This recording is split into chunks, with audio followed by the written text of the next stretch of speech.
I just got a text from my wife. Very rare that my wife Responded to you in any way during the day? communicates with me. How about that?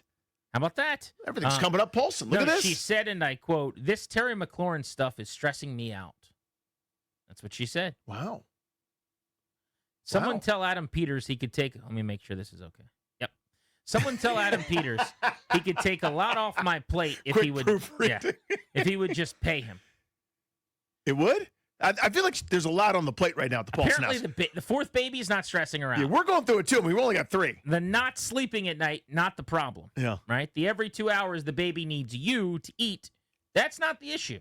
It's this Terry thing? The Terry McLaurin situation. But I would say to her, and this is like a good moment to think about that we've got, people listening whose emotions are on the line in some ways. I really don't think it's time to be overly stressed. This is acrimonious, and it has gotten bad. There's no doubt about that. Yep. It's not good when your most popular player and most beloved player on the team, not named Jaden Daniels, is angry at you and you're not giving him what he thinks he's worth. And he says he's been devalued and is disrespected and feels like he's been slapped in the face. None of that is fun. But we're not at a point yet where life without Terry McLaurin is imminent. It's way, way, way more likely that he signs tomorrow than that he doesn't sign at all.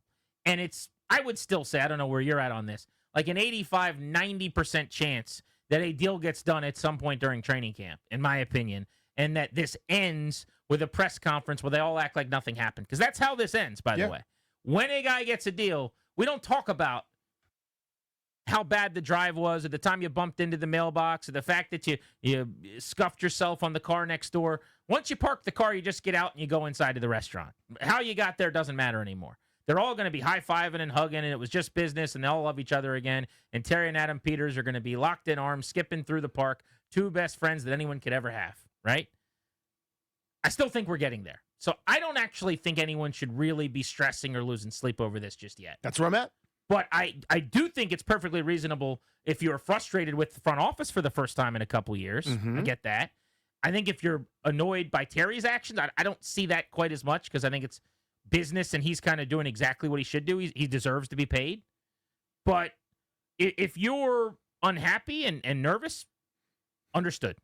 That you just mentioned something that I kind of want to put a pin in because I don't think it's right now. But I said this earlier of doing our hit that we do, each of us with Derek Forrest, DC News Now. And I said there's going to be a time where I'm very empathetic towards Terry McLaurin or any player that wants to get paid as much as possible in this short window sport where the average career lasts around 3 years. If you got a chance to bite at the apple a couple times, you take it. You're empathetic. You just don't believe in giving a guy market value necessarily at his age.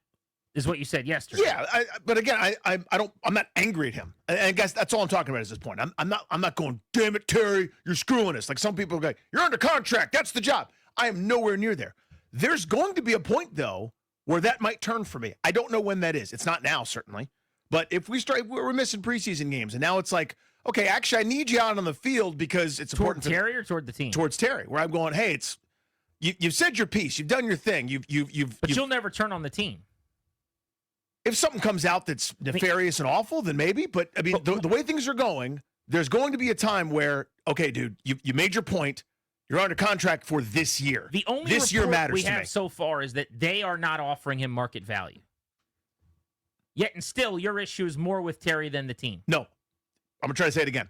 I currently have no issue. Okay. There might be a time if we miss 2 preseason games, and this is still, he's posting pictures from a yacht off of Key West, and he's not anywhere close by or something like that. He didn't do the Trey Hendrickson troll job. I'm not saying he did, but if in 3 weeks, that's where he is. I don't think he's going. I don't either. I'm simply saying there might be a time where I kind of go, okay, that's enough, Terry. So, but going back to my point, yeah, you don't like the word issue. That's fine.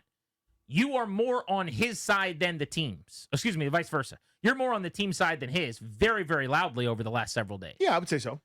Even though the only information we have right now, and it could be wrong, it's one guy's report, but that information is that the offer is not market value.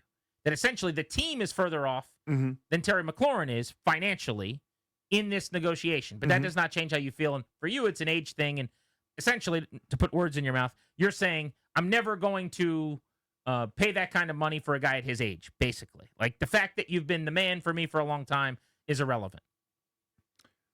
That's a fraction of my view, but that's certainly part of Those are it. things you've said. Yeah, that's part of it. Yeah. And what is the rest of it? The rest of it is they have so much advantage in negotiations and the way the CBA is that I understand why they're playing hardball. Like their evaluation, they're not in the business of overpaying this guy because I know he's special. Well, the next guy's going, well, I'm 84% as special as Terrace, so now I get extra. Then all of a sudden, you become the organization that overpays. Well, I understand this one's special and this one's different to everybody, but it doesn't seem to be to them. Yeah, my fear is not becoming the organization that overpays. My fear would be becoming the organization that doesn't get viewed around the league as taking care of your guys. The Nationals have become that organization, right? This is very different. It's a salary cap league, but they have the money right now that they need to pay him. They have a great salary cap situation. They don't have a quarterback to pay at this moment. And while you might have to overpay a little bit from what you'd like to take care of the guy that has done more for you and waded through the 500 feet Andy Dufresne style, they're going, we could, but we're not going to. This is the first time this has happened. So 100% of the time, this will have been how they negotiated with their own guys when it was time to take care of their own guys. And so my fear would just be, like, there's a 100% chance in the locker room. Jaden Daniels today said, I'm talking to Terry every single day. Terry at Eastern Motors last week said, I'm talking to players all the time. They agree with me. They're on my side. Not saying they're anti-team, but his point was they all know what I'm doing and why I'm doing this. Sure.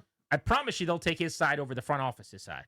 You know, it's not like we're walking around here and talking about our contracts and everyone's like, I think Odyssey's right. I like that they're not. You know what I mean? Like, yeah, of course. Of course they're going to be on the same side. So that stuff adds up pretty quickly. And that's just in your own locker room, let alone outside with agents talking and players talking. So like would I rather be the team that overpays every now and then or the team that is known as not taking care of their guys? Give me the A, not B every single time on like a binary. But sidetracked a little bit from kind of where we wanted to be here, which is, I guess, related to some extent what you said. There's a moment in this whole thing where your feelings toward McLaurin could change from, man, I feel bad for this guy, to like, you know what? You could go play somewhere else. What I want to know is, how long does this have to go on before the possibility of a trade actually should be a discussion? Like, I think anybody talking about that yet is putting the cart before the horse. Agreed. You're reading the last chapter before you started the book. It's just not necessary. We're not there yet. Terry could come out tomorrow and demand a trade, and now it's time. But he had the chance to do that at Eastern Motors, and he said, I haven't really thought about that. He and his agent, I'm sure, went over that. Should we demand a trade? If this is going to come up in this press conference, do you want to be traded? How do we want to answer that? They neglected to force the hand and to ask for a trade, yeah? So what is the line in the sand on when a trade becomes something we should even have on the table here or consider? So for me, it's not till this next offseason.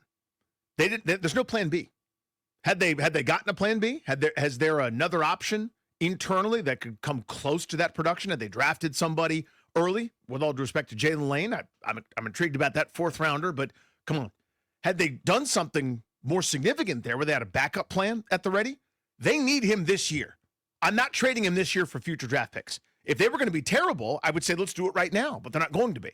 I think they're good. And when you have Jaden Daniels on a rookie deal and you got a team that can be pretty good, you don't start thinking about future assets. So if he hasn't showed up on the Monday of week 1, first practice, game week, leading into the Giants game in 6 days on Sunday, you're still not picking up the phone and seeing what you can get. The only way I would do it, I guess, to amend that is if he's willing to forego his year of eligibility. You know what I mean? Like if he's eventually he has to show up to accrue the season. That would be several weeks into the year. But now this is not Dan Quinn being asked about it on July 23rd in the tent in Ashburn. This is like the Friday press conference he's being asked about before the game. Week 1, week 2, week 3 potentially. Chris Jones of the Chiefs, if you remember, held out until I believe he didn't play in the first game of the season against the Lions a couple years ago on like Thursday Night Football, the opener after they won the Super Bowl, because he had come back or just signed a day or two before, but he hadn't done anything basically to get into shape as a football player yet. If it's something like that, you're not considering a trade even then. No, because this year he's under contract for me and he needs to play to get what he wants. and I need him to play to get what I want. So you're willing, and I don't think this is realistic, but this is just a worst case scenario. Yeah, this is the doomsday. Hypothetical. Right. Yeah, this is Armageddon. Yeah. Right. You've opened up the thing for the switch that says never push this switch, and we're hovering over the switch. Worst environment imaginable. Worst environment imaginable. It's week 3, and Terry McLaurin is just posting Instagram videos where he's doing yoga in Ashburn. And you're 2-1 or 1-2 or whatever it is. And he's going, I'll show up the day I have to show up, and I will make everyone's life miserable. You know, he's not saying that, but that's the way this is headed. That's the implication. That is what's happening. Yeah. You're still going, no problem. See you when you get here. Yeah. So for me, I'm not playing that game. It's not worth it to me to have a miserable work environment. And I don't think he would, again, I want to just preface this one more time. I don't think this is realistic where he would do this because he's my sweet Terry. But in this worst case scenario, there is a line of demarcation for me. We're not getting that far. I will say after the last preseason game in cutdown day, when you flip the calendar and it's now football time, that first week of the season, if I'm preparing for the New York Giants that week and he's not showing up and he's still telling me I'm not going to be there, we're working the phones. I don't think it's going to get there, but I say all that, I guess, to say there is absolutely a time where I am willing to do that, which is crazy to say out loud.